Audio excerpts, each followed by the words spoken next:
Thanks for checking out this movie review video. So this is for the 2003 French extremity film High Tension, and I watched it on DVD, although when I'm planning to put this review up, it should be streaming on the Shudder streaming service, because for the month of March 2022, Shudder is going French extreme and putting up a lot of French extreme films. High Tension is one I saw back when it was released in the United States on DVD, obviously, because I ended up buying it. Bought this one blind, really enjoyed it, but I will say, seeing it a second time, because yes, this is only the second time I've watched it, it loses a ton of luster. And if you've seen the film, first of all, if you haven't seen the film, there will be lots of spoilers in this review, so go watch it and then come back. But if you've seen the film, you probably feel the same way, that obviously the impact is not nearly the same watching it for a second viewing.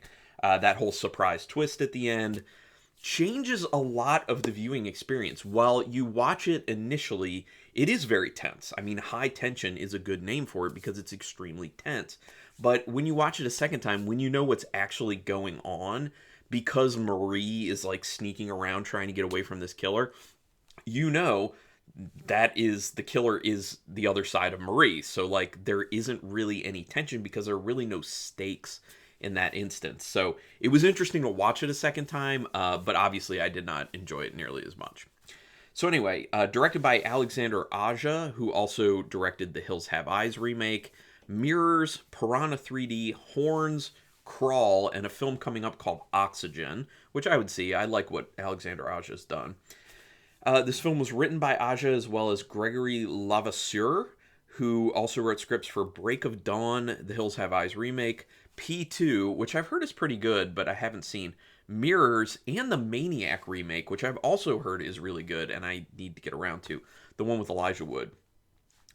Blood splatter apparently was so much in this film, and you see it in the film. It's one of the great strengths of the film, is the brutality and the gore, hence the whole French extremity situation.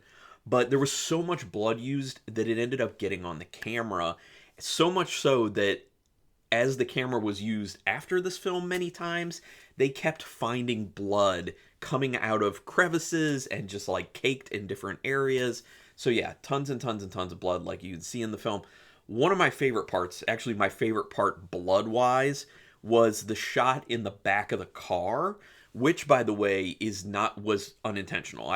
Doing my research, I found out that was an unintentional shot where the blood flies right onto the camera lens. And that was a mistake, but they ended up keeping it in the film because it looks so cool. And that's my favorite. It looks awesome, and I'm glad that mistake happened because otherwise you don't get that shot. It was shot in Romania, even though it's supposed to take place in southern France. And the film was actually made apparently as an homage to the 70s and 80s horror films that Aja and Lavasseur watched growing up. So they were like, we love these types of films. We're going to go extreme. We're going to go bloody, brutal, gory. Let's go. And they hit that. They definitely did that. And obviously this set Aja up and Lavasseur up to have a bigger career. You know, obviously they came over to the States and started doing a lot of films here, which I'm sure they made a lot more money. It is reported that this film was somewhat based on a Dean Koontz book named Intensity, but Koontz apparently decided not to sue them for plagiarism because he found the film disgusting and didn't want to have his book associated with it. But I guess joke's on him, because now that book Intensity is associated with serial killer Israel Keyes, who has said in a confession to the FBI that that was a book that he particularly enjoyed because of the point of view of the killer. So yeah, sorry Dean, sometimes you can't avoid these things. Maybe he regrets not getting the money out of this in retrospect. The opening of this film gives a glimpse into the motive as Marie keeps repeating, which is what ends up happening at the end of the film, I won't let anyone come between us anymore. She just keeps saying it, saying it, saying it. Obviously, we don't know that it's in the context of her being in a mental institution at that point, but it comes full circle, and we see that at the very end of the film, so you're like, oh, okay, this is what it means. But it then is showing her running in the woods injured as well, which is supposed to make the audience view her as a victim. So they're giving you the actual clue of her being like, we're never going to be, separated again, which is her motive, her obsession with Alex. but then they take the audience away from assuming anything about her from a villain standpoint by showing her running in the woods, because when you see that in a film, especially back in 2003, what do you assume? Oh, this is a female victim running from the killer. And then that's what you end up assuming for a large part of the film until the big reveal at the end. So effectively done to kind of throw people off the scent. Although I would like to know if there are people who guessed what was really going on early on in the film the first time they watched this.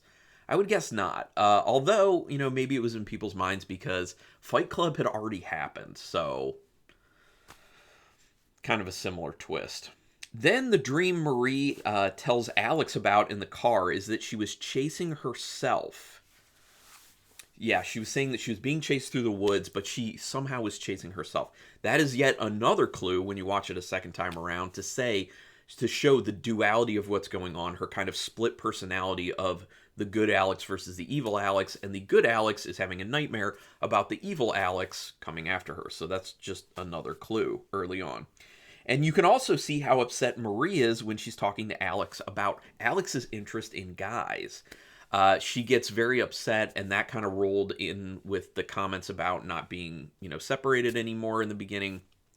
Strengthens on a second viewing this motive for Marie to, want Alex to basically have no affection ties to anyone except her, which is why she takes the family out.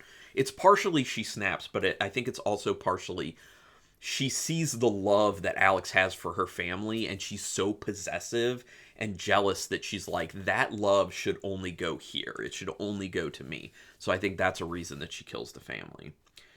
They show how secluded the house in the beginning is, which adds to the desperation much later when you understand that really they're miles from any sort of civilization. So when the mayhem starts, there's really no chance for anyone to get help, especially once you find out that the phone line was cut. Then it's totally like all lifelines gone. So done pretty effectively there. It really does up the stakes when you show how secluded something is like this. So good job on that. The getting head from a head scene, which is what I call it personally, is crazy and shocking. Nobody forgets that. That's probably the biggest thing that people remember from this film. It's not the biggest thing I remember from this film, but it's up there, obviously. I think that this was kind of supposed to be a red herring, I guess.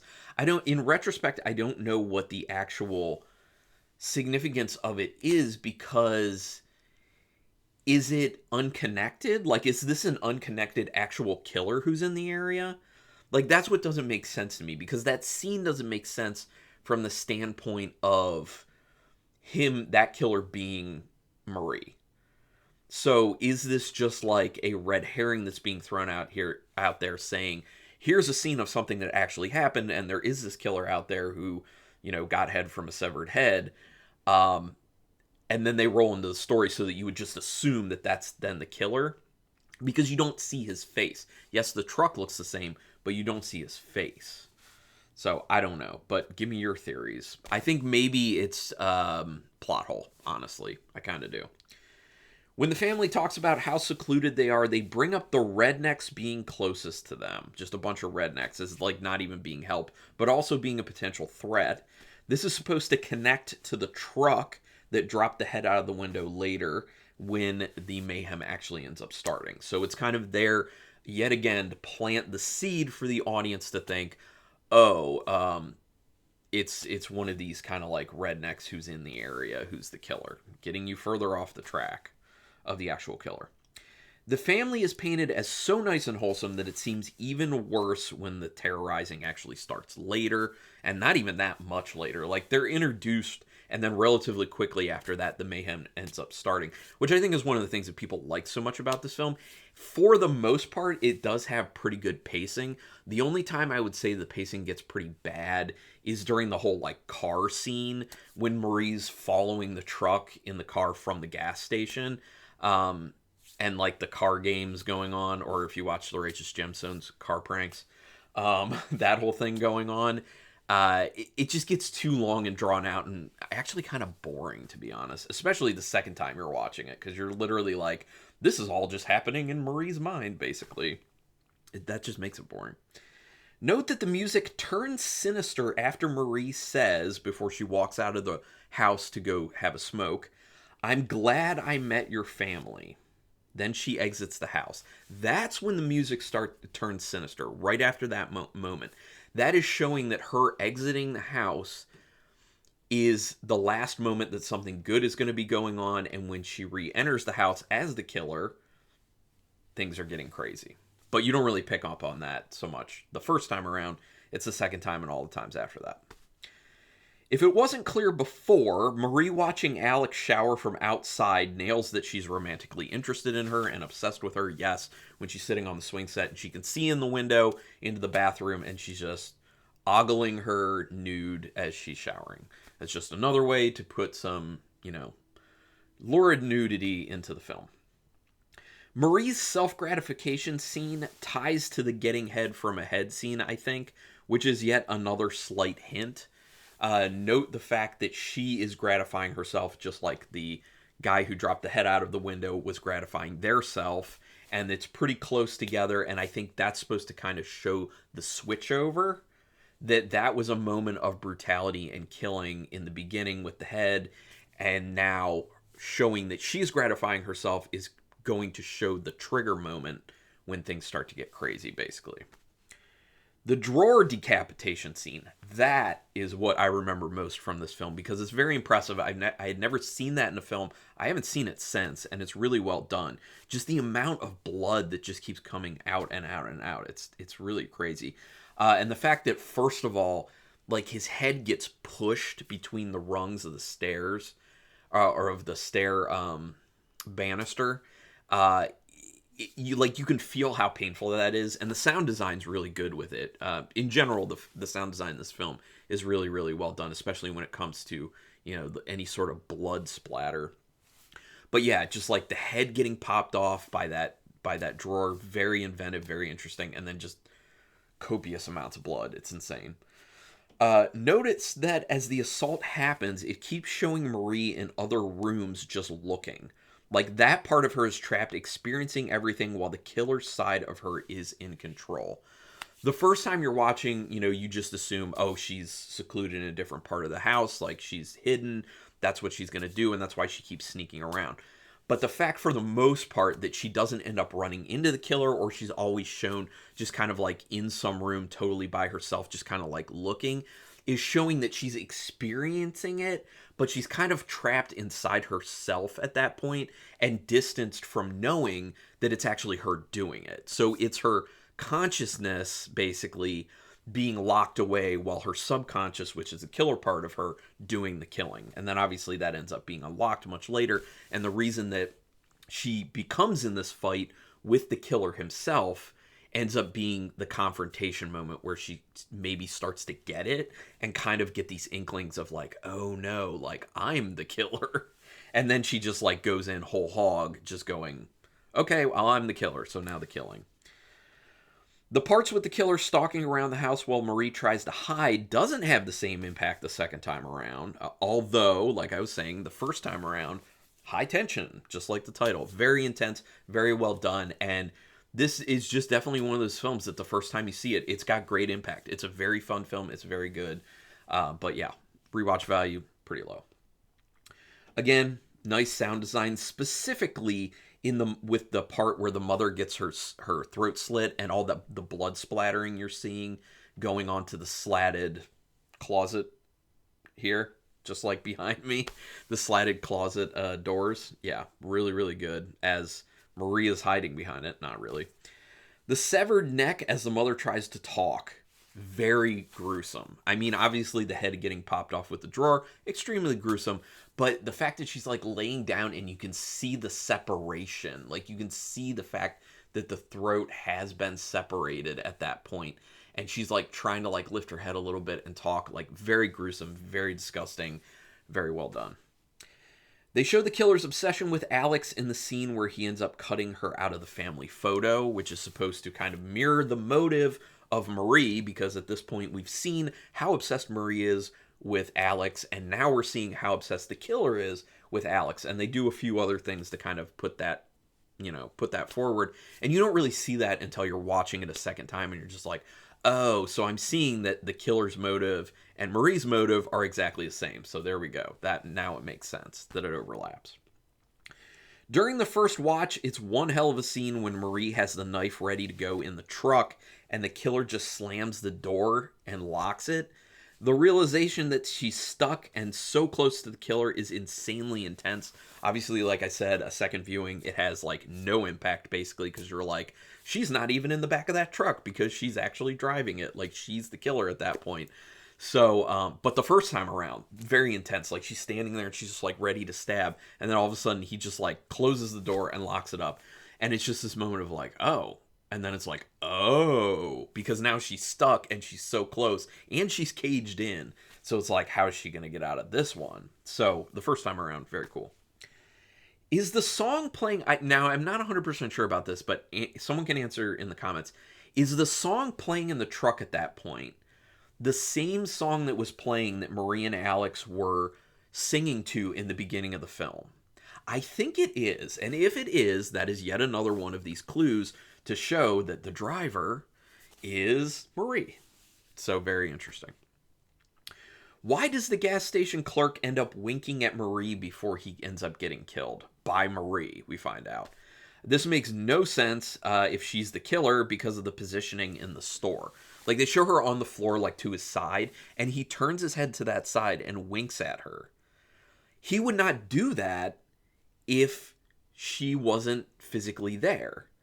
So I don't understand because at that point he's being menaced by the killer. So is it a situation where like the killer is just in her mind at that point and she doesn't like, the switch doesn't go on and she doesn't turn into the killer until the moment that she like gets up from behind hiding behind those groceries? I don't understand because clearly like we're going between her being Marie and her being the killer throughout the film. So maybe it's just a situation where like, I don't know. But the winking thing, it just does not make sense. Because at that point, the guy, the attendant, has been spooked. He's being, terrorized to some degree by the killer. And he's being forced to go get the booze, which is the setup for the kill. So he would know that she's the killer. So why is he winking at her if she is there? It's a plot hole, I think. But if you have another reasoning for it, go ahead and put it in the comments. I would like to know. The car and truck scene, way too long, too boring, like I already said. I guess Marie's fight with the killer is her beating her murderous tendencies into submission, at least for that moment, until she understands that that's who she is. Like, she kills the killer, and that's a way of showing her conscious overcoming her subconscious, which she's the conscious, the killer's the subconscious. So she's good, and then at that point she goes and she wants to free Alex. But obviously the big reveal is when the inspector watches the gas station surveillance footage. It is a pretty good reveal.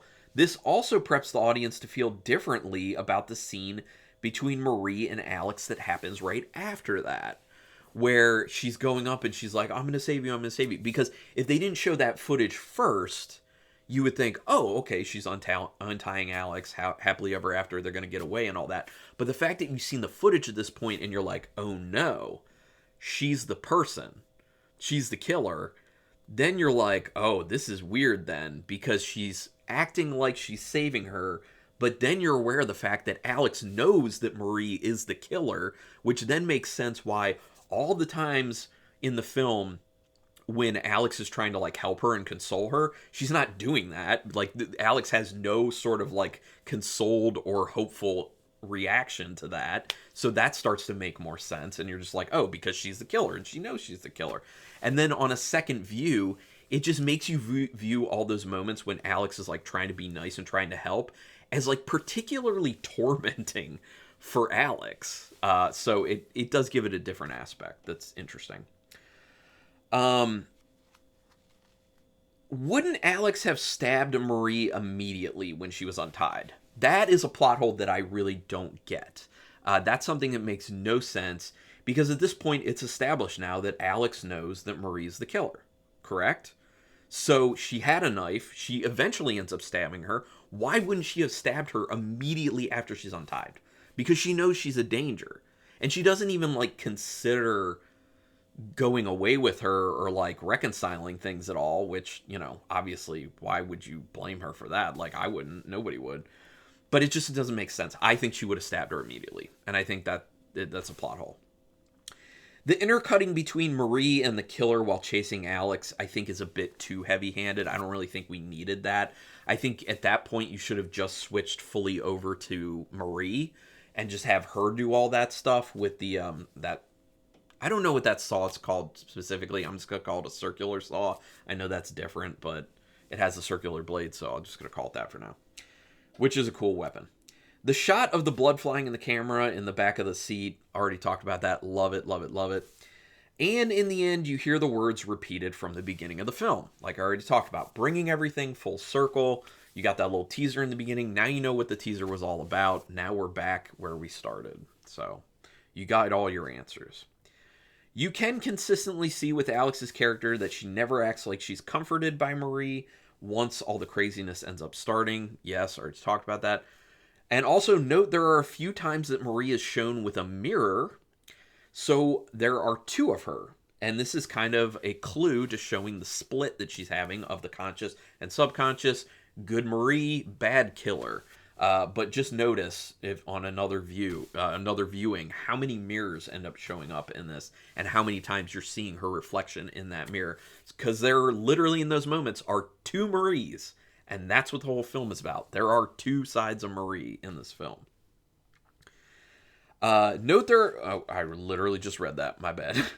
When you watch this a second time, the entertainment value is a lot less, and you notice how the ties between the killer and Marie also don't consistently fit.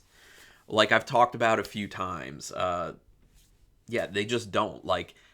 It's got good impact for one time around, and like I said, you know, huge tension and good and all that jazz. But it's, yeah, I mean, it a lot of plot holes as far as like switching between the killer and Marie. It just doesn't make a whole lot of sense anymore. But if you think it does, go ahead and give me some information on that in the comments.